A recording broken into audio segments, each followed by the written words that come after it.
Secunderabad cantonment ప్రాంత ప్రజల చిరకాల వాంఛైన జీహెచ్ఎంసీలో విలీనం మరియు నామినేటెడ్ వ్యవస్థ రద్దు కోరుతూ కార్ఖానాలోని డాక్టర్ బిఆర్ అంబేద్కర్ విగ్రహం వద్ద ఎమ్మెల్యే శ్రీ గణేష్ చేస్తున్న నిరసన జ్వాలలు మిన్నంటున్నాయి. దీక్షా శిబిరాన్ని జూబ్లీహిల్స్ ఎమ్మెల్యే నవీన్ యాదవ్ మరియు సికింద్రాబాద్ కాంగ్రెస్ పార్టీ ఇన్ఛార్జ్ ఆడెం సంతోష్ సందర్శించారు. తమ అనుచరులతో కలిసి భారీ సంఖ్యలో తరలివచ్చిన ఈ నేతలు ఎమ్మెల్యే శ్రీ గణేష్ చేపట్టిన పోరాటానికి పూర్తి మద్దతు ప్రకటించారు.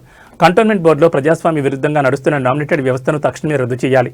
కేంద్ర ప్రభుత్వం జాప్యం చేయకుండా కంటోన్మెంట్ను రాష్ట్ర ప్రభుత్వం మున్సిపల్ కార్పొరేషన్లో విలీనం చేయాలి. విలీనం ద్వారానే ఈ ప్రాంతంలో పెండింగ్లో ఉన్న డ్రైనేజ్, త్రాగునీరు మరియు అంతర్గత రహదారుల సమస్యలు పరిష్కారమవుతాయని నేతలు స్పష్టం చేశారు. కంటోన్మెంట్ ప్రజల మనోభావాలను కేంద్రం గౌరవించాలి. అభివృద్ధికి ఆటంకంగా మారిన ప్రస్తుత వ్యవస్థను మార్చాల్సిందే అని నవీన్ యాదవ్ మరియు ఆడెం సంతోష్ డిమాండ్ చేశారు.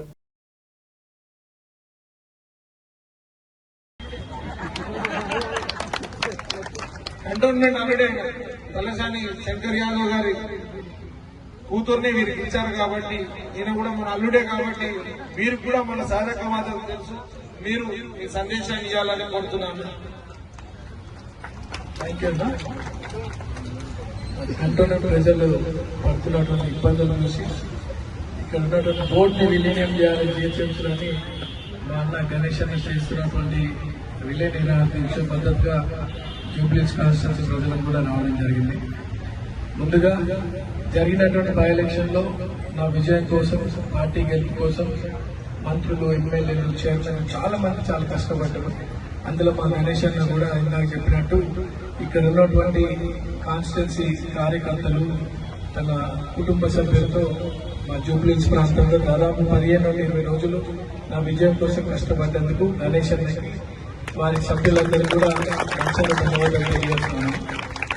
సో గత వారం రోజులుగా గణేష్ అన్న నిరాదీక్ష చేస్తా ఉన్నాడని చెప్పి వింటనే ఉన్నా కానీ నాకు కుదరతలేదు. బట్ ఈ రోజు ఎట్టి పరిస్థితుల అన్నకు మద్దతు పలకాలి మనం. ఎందుకంటే ఈ కంటోన్మెంట్ లో నేను కూడా అన్న చెప్పినట్టు నేను కూడా ఇక్కడ అల్లుండే చిన్నప్పటి నుండి చూస్తూ ఉంటాను, వింటూ ఉంటాను. కొన్ని రిజిస్ట్రేషన్స్ అప్పుడు ట్యాక్సెస్ ఎక్కువ ఉంటాయని, డెవలప్మెంట్ జరగాలంటే పర్మిషన్స్ కి ఇబ్బంది అని రకరకాలుగా వింటూ ఉంటాం.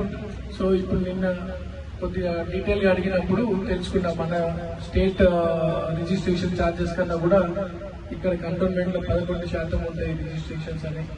అట్లానే ఇక్కడ ఏదైనా డెవలప్మెంట్ కార్యక్రమం చేయాలంటే కూడా కంటోన్మెంట్ బోర్డు అప్రూవల్ కావాలని, అక్కడ బోర్డు ఈ రోజు బీజేపీ గవర్నమెంట్ ఉండడం వల్ల వాళ్ళదే హవా నడవాలని చెప్పి ఇక్కడ ఎలక్షన్స్ జరగకుండా బోర్డుని గత 7 సంవత్సరాలు ఎలక్షన్స్ జరగకుండా వాళ్ళ మోనోపోలీగా వ్యవస్థ నడుపుతున్నదని, దానివల్ల ఇక్కడ అభివృద్ధి కార్యక్రమాలకి ఫండ్స్ లేక ఇబ్బంది అవుతుందని, దాదాపు సర్వీస్ ట్యాక్సెస్, సర్వీస్ చార్జెస్ 1200 కోట్లు మన కేంద్రం ఇవ్వాలి, అవి కూడా ఇవ్వక ఇక్కడ అభివృద్ధి ఆగిపోయిందని.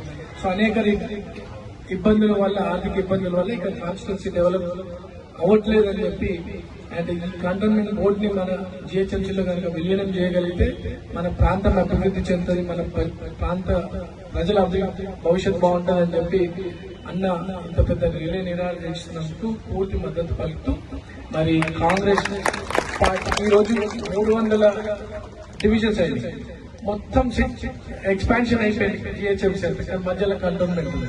సో కేంద్ర ప్రభుత్వం మీద ఒత్తిడి వచ్చే వరకు మనం మీకు సపోర్ట్ చేద్దాం. మేమందరం కూడా అవసరమైతే ఢిల్లీ పోదాం, అక్కడ కూడా కొంచెం మినిస్టర్స్ తో మాట్లాడి మనం దీన్ని కంటోన్మెంట్ బోర్డుని, అంటే స్టేట్ గవర్నమెంట్ ఫుల్ సపోర్ట్ చేస్తుంది. మన స్టేట్ లో కనుక విలీనం, జీహెచ్ఎంసీలో విలీనం అయితే మనం అంతా కూడా ఇంకా మంచి అభివృద్ధి చేసుకోవచ్చు అని చెప్పి తెలియజేసి, మీ దీక్ష సక్సెస్ కావాలా, విలీనాన్ని కేంద్ర ప్రభుత్వం అంగీకరిస్తూ జీహెచ్ఎంసీలో విలీనం కావాలని మేము కూడా కోరుకుంటూ, ఈ అన్న 7 రోజులుగా నిరాదీక్ష చేస్తే అన్నకు సపోర్ట్ గా రాత్రి పొద్దునంతా, పొద్దున్న నుండి సాయంత్రం వరకు మీ అందరూ కూడా అన్నకు సపోర్ట్ గా నిల్చుంటున్నందుకు, అంటే చూస్తా ఉన్నాను మీ అందరూ ఎంత ఎండలా ఎన్నో లేదు పొద్దున్న నుండి అన్నకు సపోర్ట్ చేస్తున్నారు. మహిళలు మీ అందరూ కూడా అన్నకు సపోర్ట్ చేస్తున్నారు. మీ అందరికీ కూడా ధన్యవాదాలు తెలియజేస్తూ, అన్నకు సపోర్ట్ ఉంటూ ఈ సక్సెస్ కావాలని మరోసారి కోరుకుంటూ మద్దతు పలకానికి వచ్చినటువంటి ప్రతి ఒక్కరికి ధన్యవాదాలు. Thank you. గత వారం రోజుల పాటుగా మరియు మా యొక్క సోదరుడు ఇద్దరము ఒకటే ప్రాంతంలో చెందిన వాళ్ళము. మేమంతా కూడా తుకారాం గేట్లో ఉంటాము. గణేష్ గారు మరి న్యాయమైన సబ్జెక్టు మీదనే గౌరవంగా ఈ ఒక్క కంటోన్మెంట్ ప్రజలకు మేలు జరగాలి అని ఉద్దేశంగా మరి మేలు జరగాలనే ఉద్దేశంగా మరి ఈ పోరాటం నిర్ణయం తీసుకున్నాడు. ఎందుకంటే మీరందరూ కూడా కష్టపడి మరి ఎమ్మెల్యే గారిని గెలిపించారు. ఆయన ఒక భాషలో చెప్పాడు, ఇప్పటిదాకా నన్ను కష్టపడి గెలిపించి నా మీద బాధ్యత పెట్టారు కాబట్టి కంటోన్మెంట్ ప్రజలకు నేను మేలు చెయ్యాలి అని ఒక ఆలోచనతో ఈ రోజు కడుపు కాల్చుకొని ఎండకు కూర్చొని నాకేమైనా పర్వాలేదు, నా కంటోన్మెంట్ ప్రజలకు మన మేలు జరగాలి, ఇవన్నీ కూడా మరియు కంటోన్మెంట్ ని మెర్జ్ చేయాలి జిహెచ్ఎంసీలో అని మన దీక్ష కూర్చున్నాడు. న్యాయమైన దీక్ష ఇది. కంటోన్మెంట్ ప్రజలకు మేలు జరగాలి. మా పూర్తి మద్దతు సికింద్రాబాద్ నియోజకవర్గం మరి ఇన్ఛార్జ్ గా మన గణేష్ గారికి నేను పూర్తి మద్దతు ఇస్తాను. మరి వెంటనే ఇక్కడ ఉన్నటువంటి ఎంపీ రాజీనామా చేయాలి. గణేష్ గారిని చూసి మీరు బుద్ధి నేర్చుకోవాలి. మీరు కంటోన్మెంట్ ప్రజలకు మాట ఇచ్చి తప్పారు. మరి గణేష్ గారు మా కాంగ్రెస్ పార్టీ తరఫున మరి ఈ రోజు పెద్దలు కోదండరామరావు గారు మరి పార్టీ కాకుండా ఇది న్యాయమైన పద్ధతి కాబట్టి, న్యాయమైన అంశం కాబట్టి ఈ రోజు మరి మద్దతు తెలుపుతున్నారు. అనేక మంది పెద్దలు వస్తున్నారు కాబట్టి ఈటల రాజేందర్ గారు మీరు కంటోన్మెంట్ ప్రజల మీద ప్రేమ ఉన్నట్టయితే మీరు మరి గణేష్ గారితో కూడా మీరు దీక్ష చేయాలి. ఇది పార్టీకి అతీతంగా చేయాలి.